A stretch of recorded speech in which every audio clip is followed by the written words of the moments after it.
खुसूसी पेशकश में आपका इस्तकबाल करते मैं हूं आपके साथ सना वारिस। जी हां, हम बात कर रहे हैं उन्नाव इस्मत दरी की मुतासरा के सड़क हादसा केस की, और ये हादसा केस अब सुप्रीम कोर्ट पहुंच चुका है। इसी पर हम बातचीत करेंगे।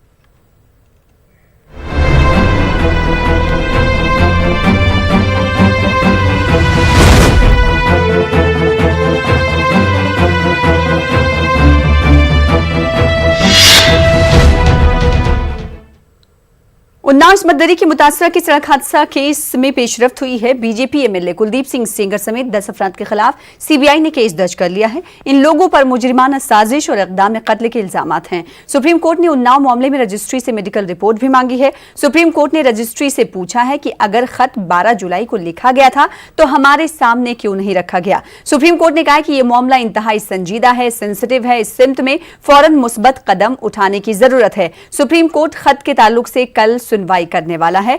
वहीं बात अगर आखिरी रसूमात की कर ले मुतासरा के चची की, तो आज आखिरी रसूमात भी अदा की जानी है। इस हवाले से भी मजीद अपडेट आपको बताएंगे। तो चीफ जस्टिस ऑफ इंडिया ने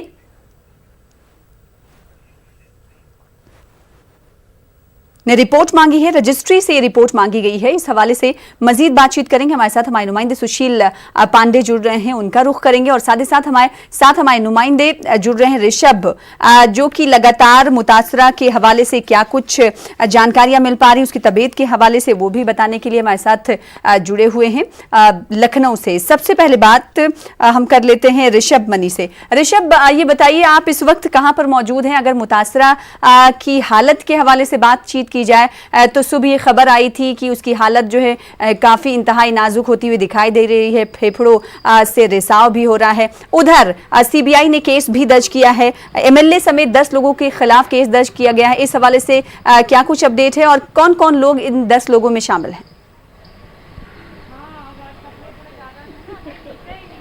देखिए, ट्रॉमा सेंटर में पीड़िता की हालत वैसी ही बनी हुई है जैसे 4 दिन पहले थी। 4 दिन पहले उसको वेंटिलेटर पर रखा गया था और आज भी वो वेंटिलेटर पर ही है। तो ये मान के चलिए रेप पीड़िता की हालत में कोई सुधार नहीं हुआ है। हालांकि बड़ी कोशिश की जा रही है, जो बेस्ट मेडिकल ट्रीटमेंट यहाँ अवेलेबल है वो रेप पीड़िता को दिया जा रहा है। लेकिन हमारी जो अंदर डॉक्टर से बात हुई है उनका ये कहना है कि फिलहाल कोई बड़ा सुधार होते नहीं दिख रहा है। रेप पीड़िता के एक वकील भी एडमिट है, हालांकि वो थोड़ी सी राहत की खबर, उनकी हालत में कुछ सुधार हुआ है। अब बात कर लेते हैं सीबीआई की। लखनऊ सीबीआई की एंटी करप्शन ब्रांच ने एफआईआर दर्ज कर ली है विधायक कुलदीप सिंह सेंगर, उसके भाई मनोज और यूपी सरकार में मंत्री हैं रणवेंद्र सिंह धुन्नी, उनके दामाद अरुण सिंह के खिलाफ। 11 लोग नामजद हैं, 15-20 इसमें जो अज्ञात भी हैं। जो एफआईआर दर्ज की गई है वो हत्या का प्रयास, आपराधिक साजिश और धमकाने की धाराओं में है। गुरुबख्शगंज थाना रायबरेली, जहां पर रेप पीड़िता के चाचा ने इस मामले की एफआईआर दर्ज करवाई थी, उसी एफआईआर को टेक ओवर करते हुए CBI Lucknow anti corruption branch ने एफआईआर दर्ज कर ली है। अभी जो जानकारी मिल रही है, सीबीआई की एक टीम रायबरेली पहुंच चुकी है और जिस जगह ये घटना हुई थी वहां का जायजा ले रही है। वहां लोगों से बातचीत, बयान दर्ज करने के बाद सीबीआई जेल भी जा सकती है, जहां पर ट्रक ड्राइवर और ट्रक क्लीनर इस वक्त है। सना जी, और मुतासर के खानदान ने गुर्गो से, एमएलए के गुर्गो से परेशान होकर खत लिखा था। 12 जुलाई को यह खत लिखा गया था। इसी हवाले से आज चीफ जस्टिस ऑफ इंडिया ने सुप्रीम कोर्ट रजिस्ट्री से पूछा है कि जब इतने पहले ये खत लिखा गया तो मेरे सामने क्यों नहीं रखा गया। इसी मामले पर बातचीत करेंगे। हमारे साथ हमारे नुमाइंदे सुशील पांडे जुड़े हुए हैं। सुशील, सुप्रीम कोर्ट के जज ने सुप्रीम कोर्ट रजिस्ट्री से सवाल किया है कि इतने पहले जब ये खत लिखा जा चुका था मुतासरा खानदान की जानिब से, तो आखिर अब तक हमारे सामने क्यों नहीं रखा गया? जी देखिए सना, साफ तौर से ये सवाल चीफ जस्टिस ऑफ इंडिया ने सुप्रीम कोर्ट के रजिस्ट्रार से पूछा है। सुप्रीम कोर्ट के रजिस्ट्रार ने ये कहा है कि मुख्य न्यायाधीश चीफ जस्टिस को जो पीड़िता के परिवार की तरफ से 12 जुलाई को पत्र लिखा गया था, जिसमें चीफ जस्टिस ऑफ इंडिया को मार्क किया गया है, chief justice of Uttar Pradesh को मार्क किया गया है, साथ ही साथ चीफ सेक्रेटरी और उत्तर प्रदेश के डीजीपी को मार्क किया गया है। इन तमाम लोगों के पास पत्र नहीं पहुंचा, लेकिन मीडिया द्वारा यह पत्र दिखाया गया है कि इन पीड़िता के परिवारों ने 12 जुलाई को यह पत्र लिखा है, जिस पर सुप्रीम कोर्ट ने नाराजगी जाहिर की। सुप्रीम कोर्ट ने सुप्रीम कोर्ट के रजिस्ट्रार जनरल से यह पूछा कि 12 जुलाई को जो पत्र लिखा गया है वो उनके दफ्तर तक क्यों नहीं पहुंचा।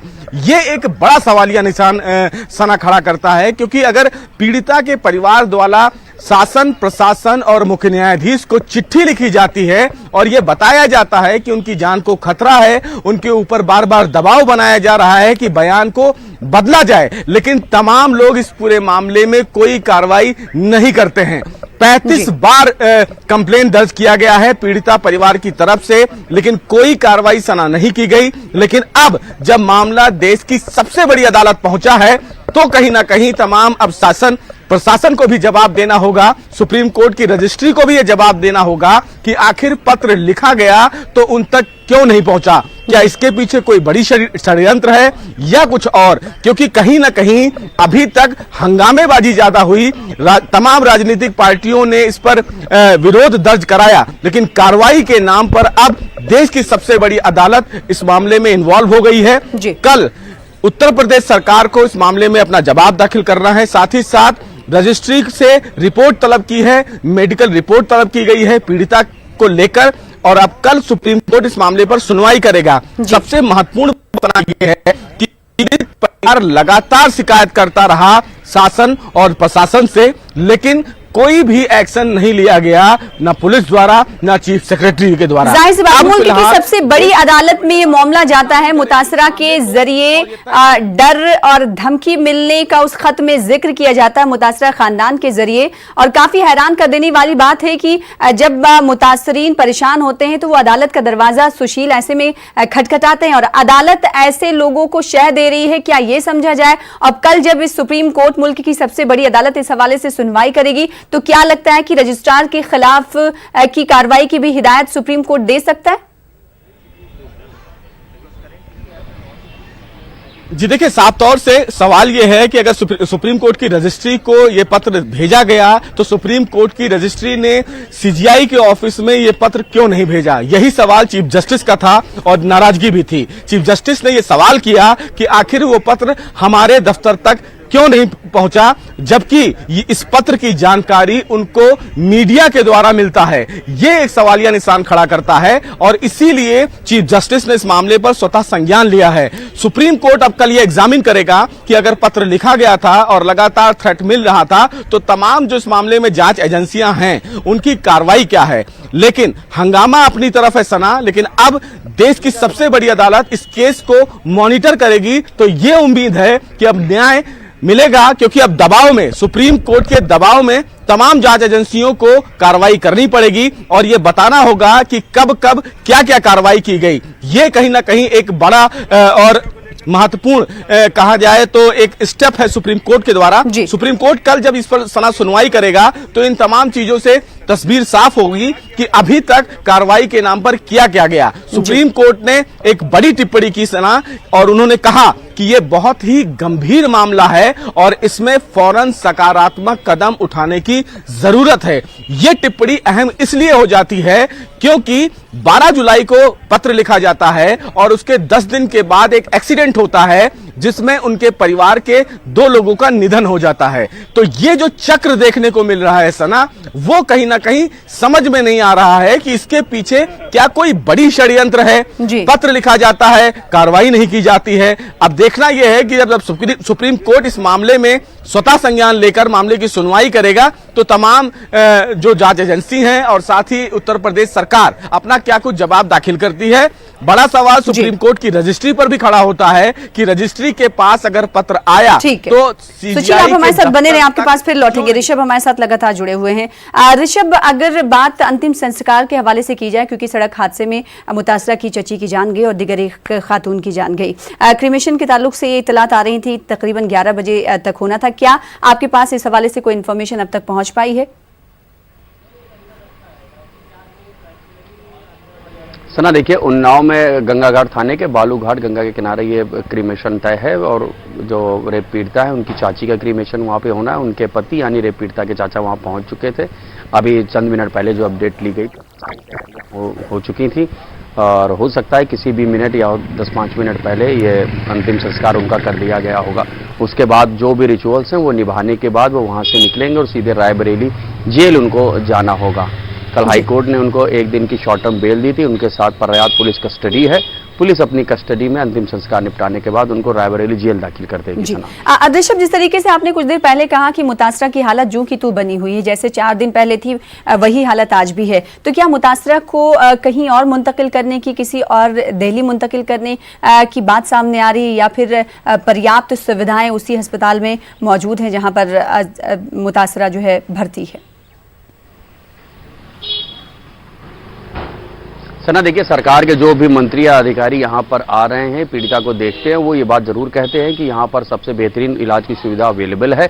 लेकिन इसके बावजूद अगर पीड़ित परिवार कहता है या डॉक्टर्स को ऐसा महसूस होता है कि बेहतर मेडिकल एड के लिए इनको कहीं और ले जाना चाहिए, तो उसके लिए सरकार तैयार है। इनको एयरलिफ्ट कराकर नई दिल्ली या जहां भी बेहतर मेडिकल एड की फैसिलिटी अवेलेबल होगी वहां उनको ले जाया जा सकता है। हालांकि जो ट्रॉमा प्रशासन है, वहां के डॉक्टर्स है, उनका ये कहना है कि जो मेडिकल फैसिलिटीज नई दिल्ली में अवेलेबल है वो सभी लखनऊ के ट्रॉमा सेंटर में भी अवेलेबल है, और जो यहाँ पर बेस्ट मेडिकल ट्रीटमेंट है वो पीड़िता को दिया जा रहा है। ऋषभ, लेकिन इससे पहले अगर नेशनल वुमेन कमीशन की सदर की बात कर ली जाए, स्वाति मालीवाल, तो उन्होंने अस्पताल का दौरा किया और उसके बाद उन्होंने मीडिया नुमाइंदों से बात की। उन्होंने कहा कि मैंने दौरा किया और वहां पर देखा है कि जो सहूलियात मैसर होनी चाहिए वो सहूलियात यहाँ पर मैसर नहीं, और एयरलिफ्ट करके दिल्ली लाया जाना चाहिए और फ्री सुविधाएं दिल्ली में जाएंगी, ऐसा उन्होंने कहा। तो फिर यूपी सरकार ये कह रही है कि वहां पर तमाम सहूलियात मैसर हैं। ऐसे में यूपी सरकार के बयान को देखा जाए और स्वाति मालीवाल के बयान को देखा जाए तो क्या समझा जाए इससे?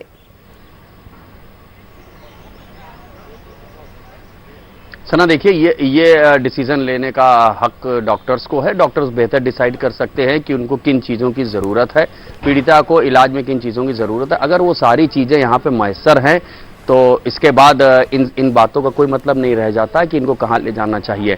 अगर पीड़ित का परिवार कहता है कि नहीं, यहाँ पर वो संतुष्ट नहीं है, तो सरकार यहाँ पर राजी है। और अगर डॉक्टर्स ये चीज़ डिसीजन ले लेते हैं, उनको ऐसा लगता है कि किसी ऐसे ट्रीटमेंट की ज़रूरत है कि यहाँ पर जो अवेलेबल नहीं है, तो वो नई दिल्ली ले जा सकते हैं। बाकी बयान जितने लोग आ रहे हैं इस वक्त देखने के लिए, अपने अपने तरह के बयान दे रहे हैं, लेकिन आखिरी जो फैसला है वो डॉक्टर्स को ही लेना है। जी सुशील के पास जाएंगे। सुशील, जिस तरीके से हमने देखा कि एक्सीडेंट से पहले ये खत लिखा गया सुप्रीम कोर्ट के नाम मुतासरा खानदान की तरफ से, उसके बाद आज सीजीआई की टिप्पणी सामने, रिमार्क्स हमारे सामने आए। ऐसे में जो मुतासरा खानदान ने शक व शुबहात का इजहार किया था, क्या लगता है इस एक्सीडेंट के बाद अब मुल्क की सबसे बड़ी अदालत के सामने ये मामला पहुंच चुका है, तो ऐसे में तमाम जो जांच एजेंसियां हैं वो मुतहर्रिक होकर जांच करती हुई दिखाई देंगी और किसी तरह की इस केस में छेड़छाड़ की अब गुंजाइश नहीं रह जाती है? जी बिल्कुल सना, आपका सवाल एकदम सही है और हो भी सकता है कि सुप्रीम कोर्ट इस दिशा में काम करे, क्योंकि सुप्रीम कोर्ट ने इस मामले पे जिस तरह टिप्पणी की है वो अपने आप में एक बड़ी टिप्पणी मानी जा रही है।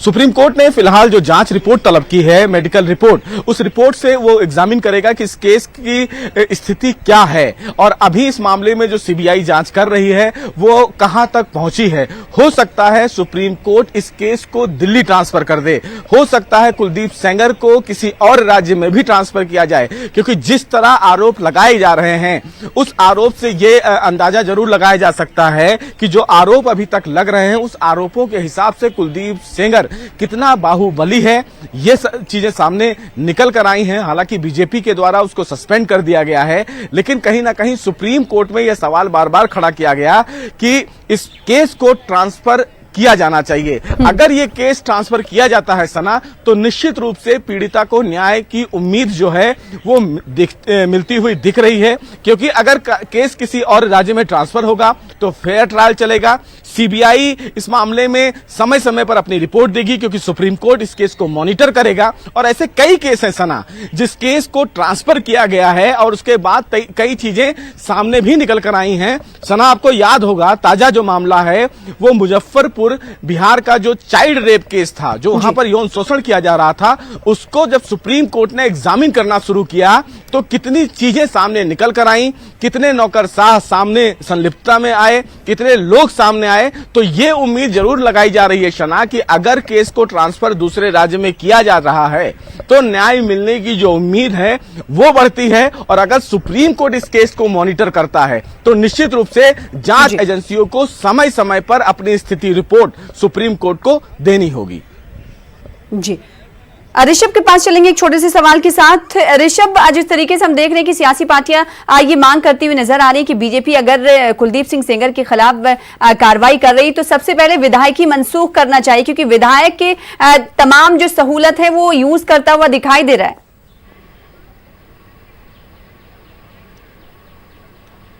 जिस तरह देखिए तमाम पॉलिटिकल पार्टी इस तरह की मांग कर रहे हैं कि इतने गंभीर आरोप जब दर्ज हो गए हैं विधायक कुलदीप सिंह सेंगर के ऊपर, रेप का दर्ज पहले से ही था, अब हत्या की साजिश का भी दर्ज हो गया है, तो ये बीजेपी की जिम्मेदारी बनती है, अगर वो पार्टी विद डिफरेंस है, चाल चलित चेहरे की बात करती है, तो उनको कुलदीप सिंह सेंगर को पार्टी से बर्खास्त करना चाहिए और उनकी विधायकी का स्टेटस है उसको वापस ले लेना चाहिए। क्योंकि लगातार पीड़िता की ओर से जो शिकायत की है, जो चीफ जस्टिस ऑफ इंडिया की चिट्ठी है, उसमें भी इस चीज का जिक्र है, और जो तहरीर दी गई है हर जगह एफआईआर में भी इस चीज का जिक्र है कि वो अपने विधायक होने के स्टेटस का दुरुपयोग करता है। लगातार पुलिस के जो लोग हैं वो भी तारीख पे आने जाने के दौरान और कोर्ट में भी आते जाते परिसरों में इस परिवार से ये कहता है कि वो अभी भी विधायक है, सत्ताधारी दल का है, इसलिए हमें उनके साथ खड़ा होना पड़ता है और आप उनसे लड़ नहीं पाओगे। ये बात बिल्कुल सही है कि हाँ, इस तरह की मांग पॉलिटिकल पार्टीज की ओर से की जा रही है कि कुलदीप सिंह सेंगर की विधायकी का स्टेटस